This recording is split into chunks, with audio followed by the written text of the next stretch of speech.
kalmar shi'a kalma ce wadda a tsabar larabci tana nufin ƙungiya,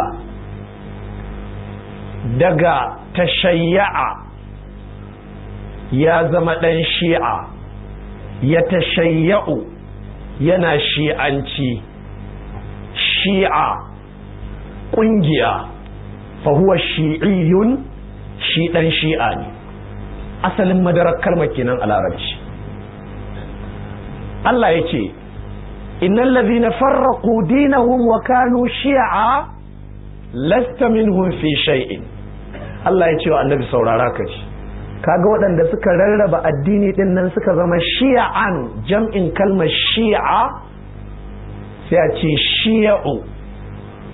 To waɗanda suka rarraba addini suka zama kungiya Allah ya ce wa annabi baka ba su, ba ruwanka da su, ba abin da ya haɗa ka da su.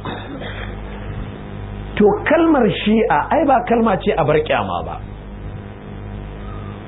domin ma'anarta kenan a larabci. Da aka zo a istilahi kuma sai ya zan aka ce wani dan shi'a ne sai a ce wacce shi'ar, sai a ce wani dan shi'ar Aliyu ne. Kamar wa? Kamar Ibn Abbas. Wani dan shi'a ne, shi'ar wa? Sai a ce shi'ar Muawiya. Kamar wa? Kamar Amr ibn al-As.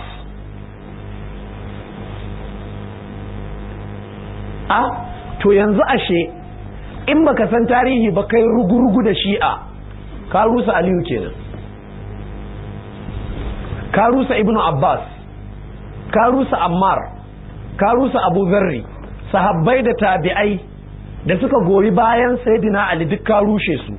Bayan Allah da basu goyi bayan Aliyu ba karara, basu goyi bayan Muawiya ba, amma sun san Aliyu ke da gaskiya, irin su Abdullahi dan Umar, duk ka rushe su. Dan haka mu nan da ka gan mu duk yan shi'ar Aliyu ne, ai yan tawagashi ne.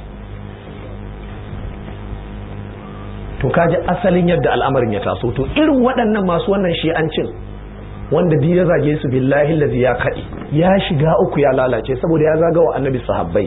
Annabi kuma cikin hadisin Bukhari ya ce la tasubbu ashabi, kar ku zagan mun sahabbai, fa wallazi